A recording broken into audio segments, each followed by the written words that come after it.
जो सध्या विषय अगदी महत्त्वाचा आणि जोरात सुरू आहे तो म्हणजे क्लस्टर डेव्हलपमेंट आणि मला असं वाटतं, की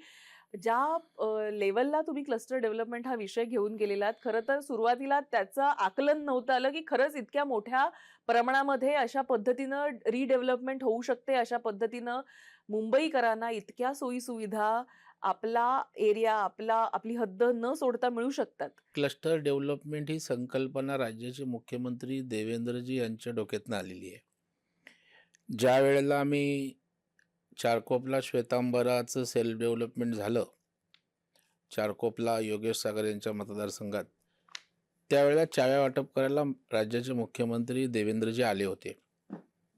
आणि ज्यावेळेला आम्ही चावी वाटप समारंभात ते फ्लॅट बघून त्या बिल्डिंगमध्ये उद्घाटन करून निघालो, त्यावेळेला मी सांगत होतो की साहेब, हे 4-5 बिल्डिंग ज्या उभ्या राहत आहेत त्या सेल्फ डेव्हलपमेंटमधनं राहत आहेत. तर तेव्हा ते म्हणाले की सेल्फ डेव्हलपमेंट उत्तम होतं आहे, परंतु जर क्लस्टर सेल्फ डेव्हलपमेंट केलं तर 5, 8, 10 अशा सोसायट्या एकत्रित आल्या तर त्या ठिकाणी तुम्हाला गार्डन, स्विमिंग पूल, मैदान अशा सर्व सोयी सुविधा आपल्याला त्या क्लस्टरमध्ये देता येतील. आणि मग जेव्हा हे प्राधिकरण झालं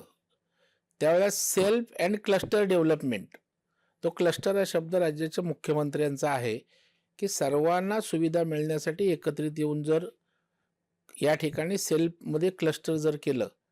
तर आणखी फिजिबल होईल, आणखी सोयी सवलती सुविधा त्या ठिकाणी सर्वसामान्य मध्यमवर्गीयाला देता येतील, या भावनेतून ती गोष्ट पुढे आली.